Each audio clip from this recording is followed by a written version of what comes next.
అయిపోతుంది కదా. సో ఇవి నేను వాటర్ మెలాన్ ఐస్ క్రీమ్ అలాగే కివీ ఐస్ క్రీమ్ 2 టైప్స్గా చూపిస్తున్నాను. ఇవి ఫ్రూట్ పాప్సికిల్.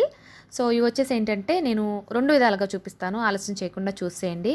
ఇక్కడ వచ్చేసి కొంచెం షుగర్ పౌడర్ వేసుకొని పౌడర్ చేసుకున్నాను. కివీ కొంచెం పుల్లగా ఉంది అందుకోసం అని చెప్పి. సో దాంట్లోనే ఒక 2 టేబుల్ స్పూన్ షుగర్ యాడ్ చేసుకుంటున్నాను. వాటర్ మెలాన్కి వచ్చేసి మనం విత్తనాలన్నీ తీసేసి చిన్నగా కట్ చేసి పెట్టుకోవాలి. సో ఇక్కడ ఈ మిక్సీ జార్లో వేసేసుకోవాలన్నమాట. ఇవి విత్తనాలు ఉంటే ఏంటంటే బాగుండదు టేస్ట్, అందుకే కంప్లీట్గా రిమూవ్ చేసి చిన్న ముక్కలు దీంట్లో వేసేసుకోండి.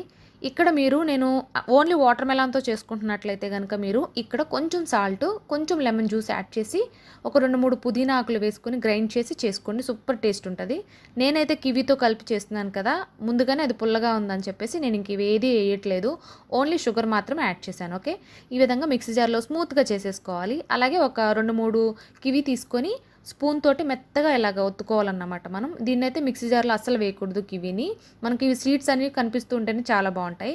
సో చేత్తో చక్కగా ఇలాగా నేను మెదుపుకున్నాను. దాంట్లో షుగర్ పౌడర్ అనేది యాడ్ చేశాను అన్నమాట, పుల్లగా ఉన్నాయని. తర్వాత వచ్చేసి ఈ విధంగా మనం ఐస్ క్రీమ్ మౌల్డ్స్ ఉంటాయి కదా, ఇవి తీసుకొని స్పూన్ తీసుకొని ముందు కివీని వేసుకుంటున్నాను. ఇదొక టైప్గా చేస్తున్నాను. నార్మల్గా వాటర్ మెలాన్ ఐస్ క్రీమ్ వేరే విధంగా చేస్తున్నాను. 4 ఏమో ఈ విధంగా 4 ఏమో ఇట్లా చేస్తున్నాను, 4 ఏమో నార్మల్గా వాటర్ మెలాన్ ఐస్ క్రీమ్ లాగా చేస్తున్నాను అన్నమాట. ఈ ఫ్రూట్ పాప్సికిల్స్ చాలా బాగుంటాయి. పిల్లలకి అయితే ఎంతో ఇష్టంగా తింటారు ఈ సమ్మర్లో. మన ఇంట్లో ఉండే ఫ్రూట్సే కాబట్టి డెఫినెట్గా ట్రై చేయండి. అన్ని ఫ్రూట్స్తో కూడా ట్రై చేయొచ్చు. నేను మీకు నెక్స్ట్ రెసిపీ వ్లాగ్లో సో నేను ఒక 2 రకాలుగా చేశాను వేరే ఫ్రూట్స్ తోటి, అవి కూడా మీకు షేర్ చేస్తాను. చాలా బాగుంటాయండి. సో ఇవన్నీ ఫిల్ చేసేసుకున్నాం కదా, తర్వాత వచ్చేసి క్యాప్ పెట్టేసుకోవాలి.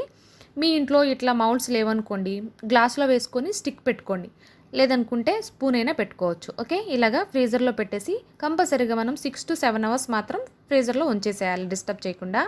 తర్వాత ఒక 6 to 7 అవర్స్ తర్వాత తీసుకొని ట్యాప్ వాటర్ దగ్గర 2 seconds కింద మాత్రం తడుపుకోవాలన్నమాట. అప్పుడు ఏంటంటే ఈజీగా రిమూవ్ అయిపోతాయి. సో అందుకోసం అని చెప్పి జస్ట్ అలా నేస్తే సరిపోతుంది. ఓకే, తర్వాత ఇప్పుడు రిమూవ్ చేసేస్తే ఈజీగా వచ్చేస్తాయి అన్నమాట. మౌల్డ్కి కొంచెం కూడా అతుక్కోకుండా, బ్రేక్ అవ్వకుండా ఐస్ అనేది చాలా బాగా వచ్చేస్తుంది.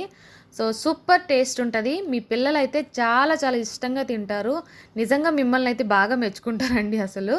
సో డెఫినెట్గా మీరు అందరూ కూడా ట్రై చేయండి. సో నేనైతే ఇంకా వాటర్ మెలాన్లో ఏమి వేయకుండా వేయడానికి కారణం కివీతో చేస్తున్నానని. ఈరోజైతే నేను 2 టైప్స్గా మీకు ఫ్రూట్ పాప్సికిల్ చూపించాను. మీకు నచ్చింది అనుకుంటున్నాను. చాలా సింపుల్, బట్ మీ ఇంట్లో వాళ్ళు మాత్రం చాలా క్రేజీగా ఫీల్ అవుతారు. సో డెఫినెట్గా మీరు అందరూ కూడా ట్రై చేయండి. ఈ సమ్మర్లో మనం పిల్లలకి బోల్డ్ అండ్ ఐస్ క్రీమ్స్ మన ఇంట్లో చేసే హోమ్ మేడ్ ఫ్రూట్, అందులోనూ ఫ్రెష్గా ఉండే ఫ్రూట్స్ తోటి చేసిన పాప్సికిల్స్ కాబట్టి హ్యాపీగా తినేస్తారు, మంచిది కూడా. ఓకే, మరో రెసిపీతో మళ్ళీ కలుస్తాను. ఈ వీడియో నచ్చిందా? ఇంకెందుకు ఆలస్యం, ప్లీజ్ అందరికీ షేర్ చేయండి, అలాగే కామెంట్ సెక్షన్లో కూడా కామెంట్ చేయండి. మరో వీడియోతో మళ్ళీ కలుస్తాను. అప్పటి వరకు బాయ్. నా రెసిపీస్ మీరు అందరూ ట్రై చేస్తున్నారా లేదా అన్నది కూడా నాకు కామెంట్ సెక్షన్లో కామెంట్ చేయండి.